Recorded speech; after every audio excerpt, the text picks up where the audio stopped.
Share বাজারে কিভাবে লাভ করা যায় এই প্রশ্নটা তো অনেকের মনেই আসে, তাই না? একদম।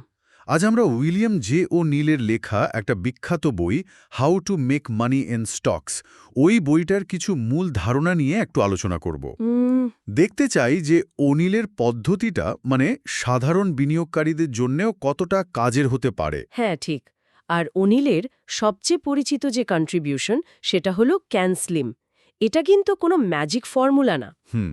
আসলে এটা 7টা বৈশিষ্ট্যের উপর ভিত্তি করে তৈরি একটা ডেটা নির্ভর চেকলিস্ট।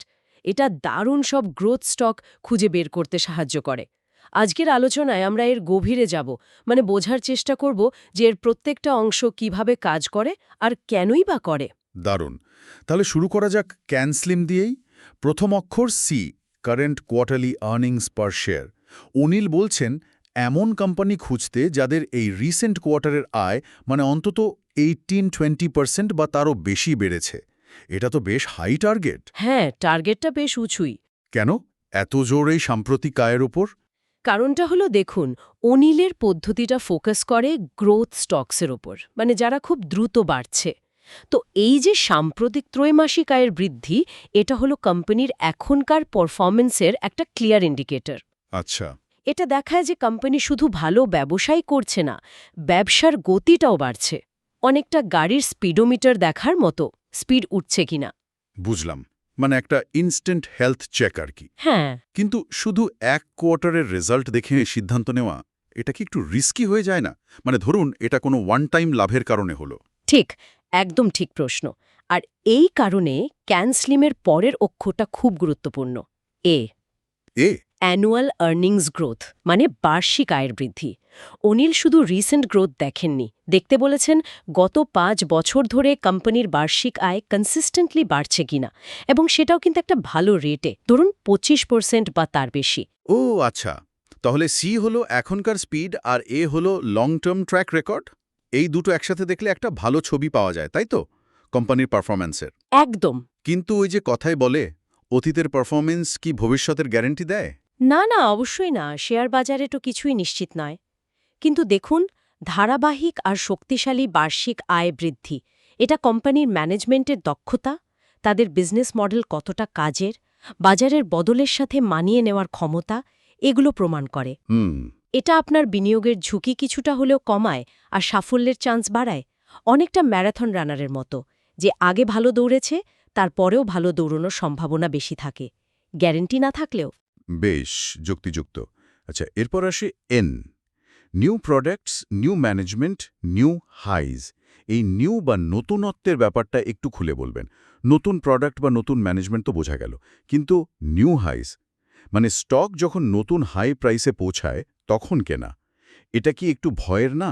আমরা তো শুনি বাই লো সেল হাই। খুব ভালো পয়েন্ট। এই এন অংশটা কিন্তু অনিলের পদ্ধতির একটা বেশ ইন্টারেস্টিং দিক, কিছুটা কাউন্টার ইনটুইটিভও বটে।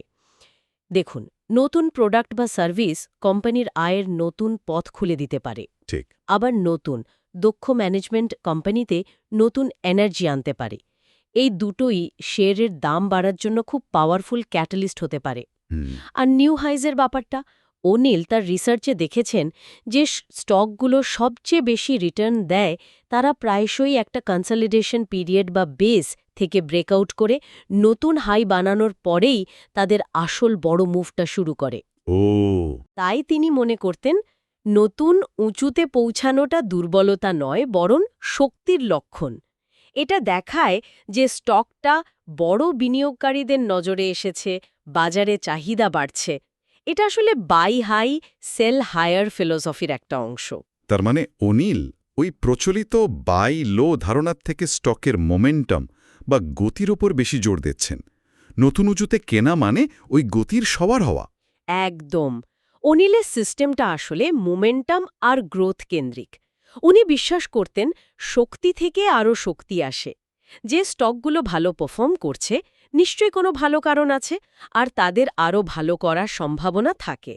তবে হ্যাঁ, ঠিক সময় ধরতে পারাটা খুব জরুরি, সেটা নিয়ে আমরা পরে আসছি। আচ্ছা, এরপর এস, সাপ্লাই অ্যান্ড ডিমান্ড। এটা তো অর্থনীতির খুব বেসিক নিয়ম। শেয়ার বাজারে এটাকে উনি কিভাবে কাজে লাগাতে বলেছেন? এখানে অনিল দুটো জিনিস দেখতে বলেছেন। এক, কোম্পানির মোট শেয়ারের সংখ্যা মানে ফ্লোট। উনি কম ফ্লোটের স্টক বেশি পছন্দ করতেন। কেন? এটা ট্রেডিং ভলিউম মানে লেনদেনের পরিমাণ।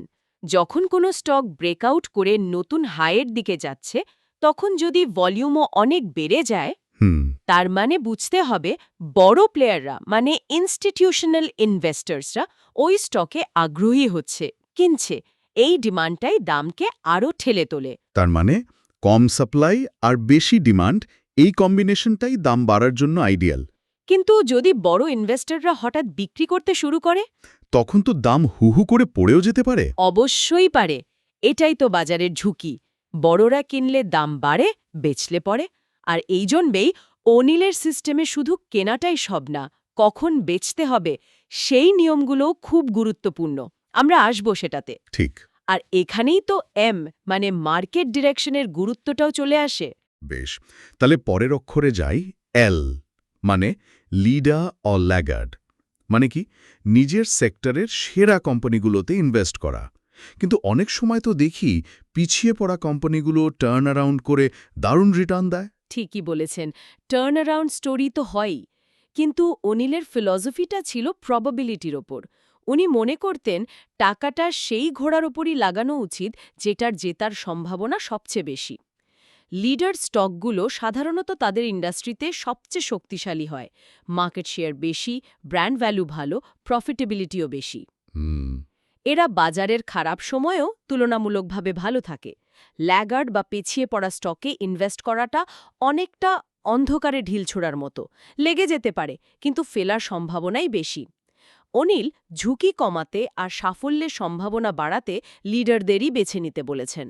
প্রাতিষ্ঠানিক বিনিয়োগকারী যেমন মিউচুয়াল ফান্ড, পেনশন ফান্ড, এদের শেয়ার থাকা ভালো, এটা তো বুঝলাম।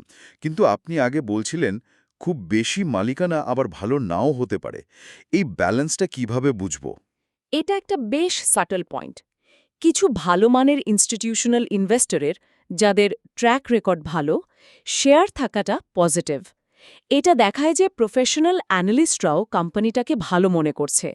তাদের রিসার্চের উপর কিছুটা ভরসা করা যায়। আচ্ছা।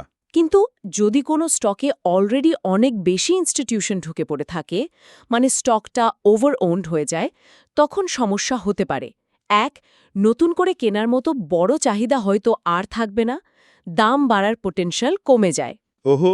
দুই, যদি মার্কেট খারাপ হয় বা কোম্পানি নিয়ে খারাপ খবর আসে, তখন এই অনেক ইনস্টিটিউশন একসাথে বেচতে শুরু করলে স্টকের দাম খুব দ্রুত পড়ে যেতে পারে। তাহলে একজন সাধারণ বিনিয়োগকারী কিভাবে বুঝবেন যে ইনস্টিটিউশনাল ওনারশিপ ঠিকঠাক আছে নাকি বেশি হয়ে গেছে? এটা বোঝার জন্য কয়েকটা জিনিস দেখা যেতে পারে। প্রথমত, কটা ইনস্টিটিউশন শেয়ারটা ধরে আছে আর তাদের কোয়ালিটি কেমন। দ্বিতীয়ত, মোট শেয়ারের কত পার্সেন্ট তাদের হাতে আছে। তৃতীয়ত, আর এটাই হয়তো সবচেয়ে গুরুত্বপূর্ণ, দেখতে হবে এই মালিকানা বাড়ছে না কমছে। যদি দেখা যায় রিসেন্টলি ভালো মানের ইনস্টিটিউশনের সংখ্যা বাড়ছে, তাদের হোল্ডিং বাড়ছে, সেটা ভালো লক্ষণ। হুম। কিন্তু যদি দেখেন যে স্টকটা প্রায় সব বড় ফান্ডের পোর্টফোলিওতেই আছে, তখন একটু সাবধান হওয়া ভালো। এই ডেটাগুলো আজকাল বিভিন্ন ফিনান্সিয়াল ওয়েবসাইটে পাওয়া যায়। চমৎকার বিশ্লেষণ। এবার আসি সিএন স্লিমের শেষ এবং হয়তো সবচেয়ে গুরুত্বপূর্ণ অক্ষরে এম, মানে মার্কেট ডিরেকশন, মানে বাজারের সামগ্রিক গতিবিধি, তাই তো? একদম। অনিল বলেছেন, আপনি যতই ভালো স্টক বাছুন না কেন, যদি পুরো মার্কেটই নিচের দিকে যায়, বিয়ার মার্কেট, তাহলে আপনার কেনা সেরা স্টকটারও দাম পড়ার সম্ভাবনাই বেশি। ওনার রিসার্চে দেখা গেছে বাজারের প্রায় 3/4 স্টকই মার্কেটের জেনারেল ডিরেকশনের সাথেই চলে। 3/4? তার মানে অনেক। হ্যাঁ, তাই স্রোতের বিপরীতে সাঁতার কাটার চেষ্টা না করে বাজারের মূল ট্রেন্ডটা কোন দিকে সেটা বোঝা খুব জরুরি।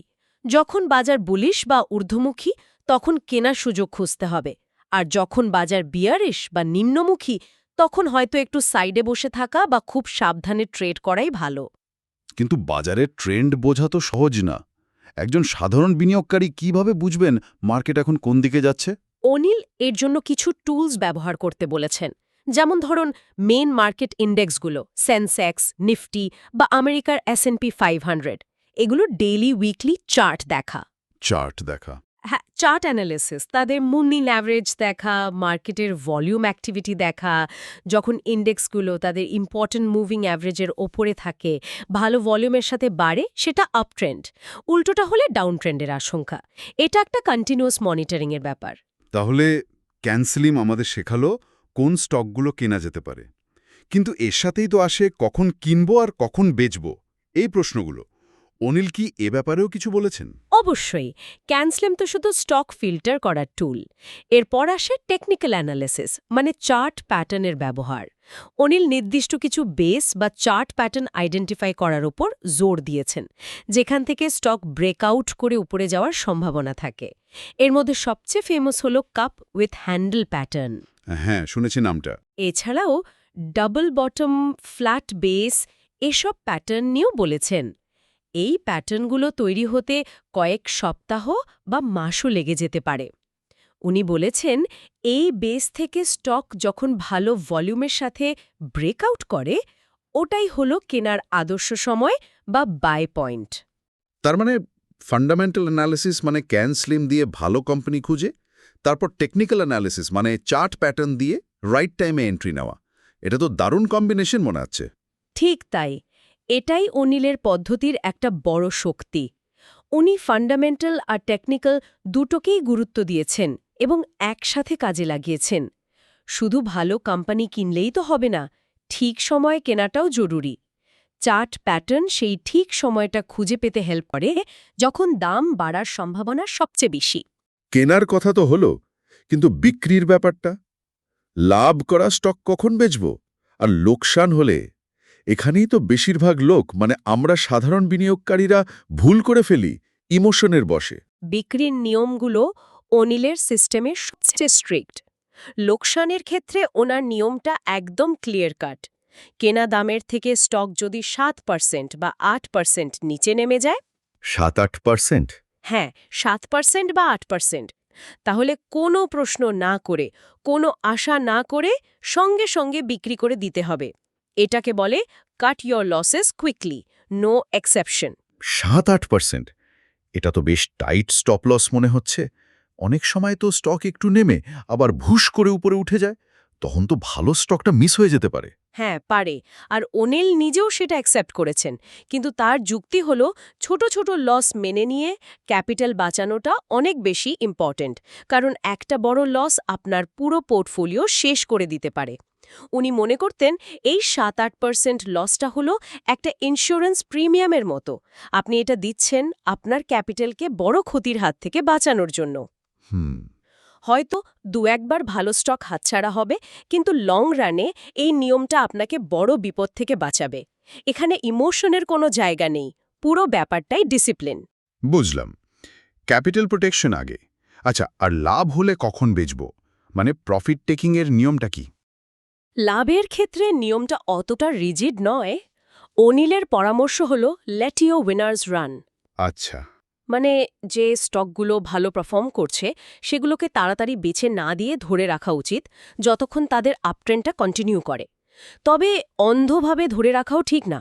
উনি কিছু সিগন্যালের কথা বলেছেন, যা দেখে বোঝা যেতে পারে যে স্টকের টপ বা হাইয়েস্ট লেভেলটা কাছে চলে এসছে। যেমন ধরুন ক্লাইম্যাক্স স্টপ, বা যখন স্টকটা তার বেস থেকে অনেকখানি, ধরুন 20-25% উঠে যাওয়ার পর দুর্বল হতে শুরু করে।